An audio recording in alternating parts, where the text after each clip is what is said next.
Welcome back, everybody. You're listening to Faith FM 87.6, 87.8 and 88 right across Australia.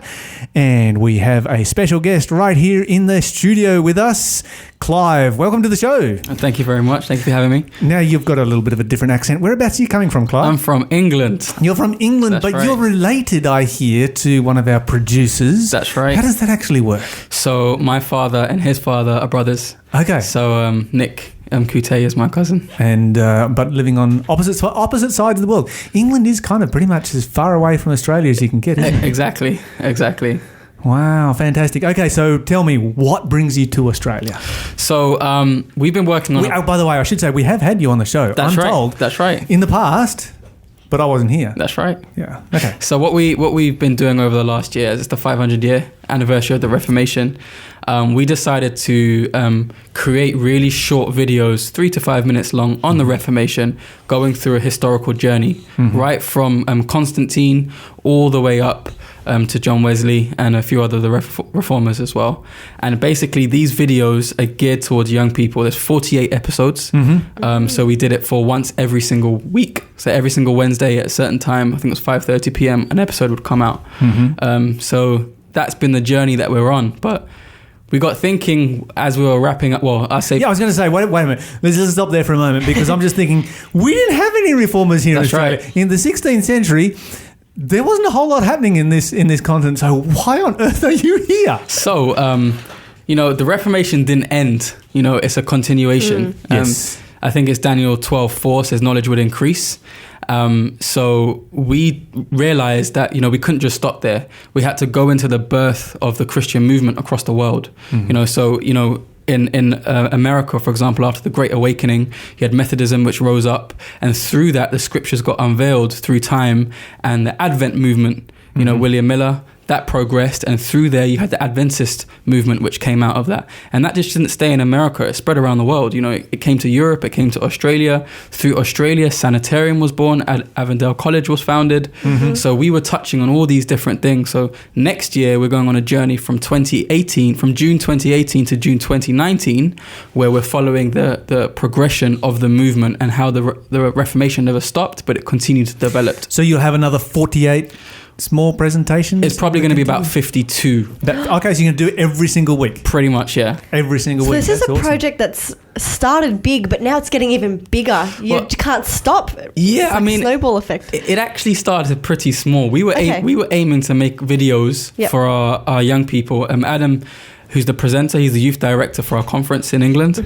And we were aiming to just do really short videos for them. But after we released the first episode, we were like, this is way bigger than we anticipated it to be.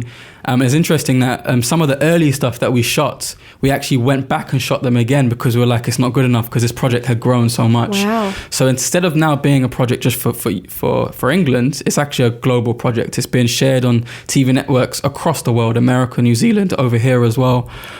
We've just been working with the Advent Discovery Center, the Bible Discovery Center, and they've developed these into Bible studies as well. So developed it even more. So we have a Reformation Bible series that's online as well through Hope Channel.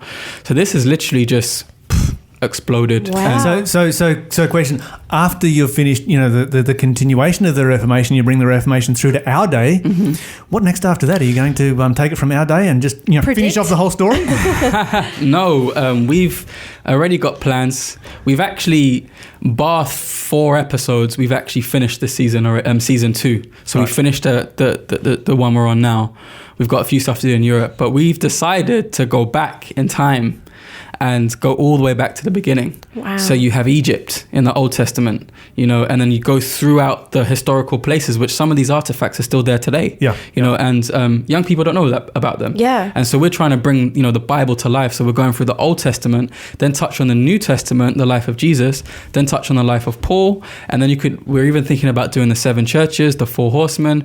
The possibilities are endless. Wow. Because so exciting. I guess the mandate for us is, I've grown up as an Adventist in the Adventist faith, but we live in a generation where people don't want to read. I've read the Great Controversy, I've read the Bible, but people just don't want to read. And God has given me a gift in making videos, and it's for me now to translate this into visual content so that people So can digest in small segments. We're living in an age where you have 3 to 5 seconds to reach someone on Facebook, for example, because they just keep on scrolling. So, one of the features that we do is making sure that the first 3 to 5 seconds are really, really sharp, really, really punchy. So when someone's scrolling, that they're touching, and it's paid for what we've done because we've got huge statistics. I think our highest viewership is 13 to 31. Wow. A quarter of people coming to our website. That's the age bracket. That's the age bracket. Okay, so you're hitting your target audience really well then. Exactly. And I was going to say, this is so exciting. Because when you said 13 to 31, I'm like, there's 13 to 31 people who have watched it. No. We're touching 1 million. Yeah. We're That's touching 1 million. awesome. So this is so exciting, and being in the movie making industry, I guess, and to some extent, you're acutely aware of how important videos are for our generation. As you're saying, we're too lazy to read now. Yeah, exactly. And those short, snappy videos are so important. So what exactly are you sort of doing with the videos? Is it like drama or animation or info, or how is it playing out? It's more like a documentary. Okay. But I would say it's not a dramatized documentary, but it's very cinematic is the way I'll say it. It's a cinematic documentary. Okay. So it's 3 to 5 minutes of high quality video. We've got drone footage, we've got gimbal footage, we've got aerials of the locations. And we're not just doing this in a green screen. We're physically going to these places, capturing the environment and, producing the content. And on top of that, we've also got 360 degree video of each location. So not only can you see these videos in 2D, you can now explore the whole location. You go down to Wittenberg where Martin Luther posted 95 Thesis, 360 degree video of these places. Because, we're in Australia, we're in Australia right now. How is the young person going to visually see that for himself? So that's why Germany's a long way from here. Exactly. For me, I'm in Europe, and these places are on my doorstep. Yeah. So this is why we initially started to do these things. It's amazing how we started. We initially only wanted to cover the stuff in London, and then we thought, well, if we're going to do London, we might as well do Europe. We might as well do Wales and Scotland because that's all close to us. And then we thought, you know what? If we're going to do Wales and Scotland, we might as well do Europe. And this is just how this project just developed and grew. Yeah. So you'll be working with quite a large team, I'm assuming, with the acting and the filming and the editing and all that kind of thing. What's your team like? So to be honest, it's very small. Really? It's very small. Wow, So okay. I do most of the camera work. Right. There's another guy who's helped me called Jasper. He actually lives in the Philippines. Right. And then Adam does the presenting. My dad helps us as well at times. And then we have a photographer who comes to make sure we get really good images of these locations. We have a sound engineer. But not everyone comes on every trip because it can get quite expensive. Yeah. And people work and things like that. So on every trip has been myself and Adam. And then everyone fits in where they can. Okay, now here's a question, because your talent has just left. Adam, the star of the show, he's the presenter. He's moved on. He's no longer here in Australia, and you still are. How does that work? How do you produce movies when you don't have talent to stand in front of the camera? So for the last 2 weeks, we've been intensely filming. So we've been down to New Zealand. We went to Melbourne, covered the stuff at North Fitzroy Church and Warburton, and now we came here, did Avondale, did Sydney, did the Sydney Adventist Hospital. So the filming's actually done.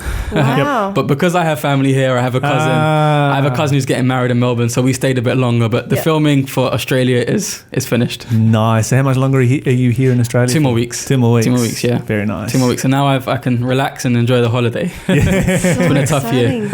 Yeah, wow. Now, with all of these different countries, how many different countries have you been to as you've been producing this series? America. I was talking to Adam the other day, and I'm like, so where did you come from? And he's like, he's sort of, and I'm like, and how long have you been on this trip? And he's like, it's all starting to blend together. I mean, season 2 has been Australia, New Zealand, and America so far. We have more in Europe to cover. Season 1, pretty much every country in Europe, apart from probably Spain. Pretty much most countries in Europe. So there were Reformation stories in Spain. You could have gone to Spain. We just didn't. We couldn't do it. Left the Spaniards out. Well, we did the Spanish Armada. Yes. But they were attacking England. So we just stayed in England. So are these videos available online? How can people access them? They're all free. If you go to our Facebook page, just type in Lineage Journey, go to YouTube, type in Lineage Journey, or our website, which is lineagejourney.com. Everything is on there. Vimeo? Vimeo, they're on Vimeo as well. We actually embed the Vimeo links on our website. But yeah, everything's free. Everything's to access. We also have an Apple TV app coming out in the next few weeks. So everything will be accessible to TVs and hopefully moving into Roku and iPhone development as well. So we got some really cool things coming out to push this Reformation work forward. Oh, my mind's blown. This is so exciting. I can't believe, especially for, our generation. Yeah. Just the video tool is so important. That's right. So with all of this travel, you must have had some adventure along the way. What was your most adventurous story from all of these different countries that you've been to? Okay. Well, I would say our last trip was the hardest. Mm-hmm. We went to a place called Montpellier. And just near Montpellier, there was a lady called Marie Durand, who wasn't necessarily anything to do with the Reformation, but she was imprisoned for 40 years from the age of 19, just after she got married, because her brother was a pastor, a Huguenot pastor. So she was put in sort of a dungeon in a castle with 40 other women, and they lived there for 40 years, just because she was a Christian. All they had was a 6-foot hole in the ceiling where food would come down, rain would come down, water would come down, sunshine would come down. That's all they had, weren't allowed outside. But she was so God-fearing that she stayed faithful. But when we landed in Montpellier, our sound engineer, his name is Anton Stewart, he thought that I had the camera batteries and I thought he had the camera batteries. Oh no. So we've just flown 2 hours or hour and a half, whatever it is, from England, from London down there. It's hard for Australians to imagine flying for an hour and a half and getting to a new to country. Exactly. Exactly. So Southern France is like, that's a long way from here. So we literally were on the plane and we're discussing it and we're like, oh no, no one's got any batteries. And then on top of it, we landed. Everyone else's suitcase came apart from mine, which had the tripod in and all my clothes. So so you got cameras? We had cameras, but no batteries. No batteries. And no clothes just or tripod. Exactly. So we spent that morning frantically, trying to source stuff, but God worked it out. We managed to borrow something from the France, the North France conference. We managed to borrow a tripod. And then we had to go and purchase some batteries, which were really expensive. They were on Amazon. I can probably get them for £13, probably about $26. And it was €74, which is probably about £70 each. Ooh. So, you can't just buy one. Yeah. So that was probably an interesting journey, and then we discovered that accommodation was a bit up in the air. We ended up sleeping in tents, and wait, back up there a second. You're sleeping in, how on earth did you take tents with you? No, so we were supposed to be staying at the conference run community center or whatever it was. I can't remember the name. And they were all booked up. So we got down there, and the tents were about 200 meters, 100 to 200 meters away from the nearest power outlet. Now we're a film crew. Yeah. we got cameras to charge, we got drone batteries to charge, sound equipment, etc., lights, etc., etc. So we're like, how on earth are we going to charge batteries from our tents? So we ended up. Well, what about security? How do you secure all that valuable equipment when you're living in a tent? What we ended up doing was. The only parking was right next to the tent. So the guys all slept in the tent. I slept in the van, and we managed to find 100 meter, it just about reached the distance, extension power cord from inside the building into the van, and I stayed up in the van all night, charging batteries and sleeping when I could. So that was probably our most challenging, but we also have had some life-threatening things that have taken place as well. On one of the occasions, we climbed a mountain called Mount Castelluzzo. This is in the Waldensi Valley, and Northern Italy. For any of you that's watching, we have a behind-the-scenes video on this as well of what took place. But we climbed this mountain. We actually went there twice, but the first time we climbed this mountain, and as we got to the top, we're filming, and basically the Waldenses were marched up there, and they were told that they would have to recant or be thrown off the cliff and give up their faith. Give up their faith, and they would lose their lives, basically. So as we're on the cliff edge, it's really icy. Adam slips, and he starts tumbling down. And now this is a sheer drop. Like, he's going to die. He's literally going to die. And he lands on a ledge, which pretty much only fitted his body. And if he'd gone, a meter to the left, a meter to the right, a meter forward, he would have died.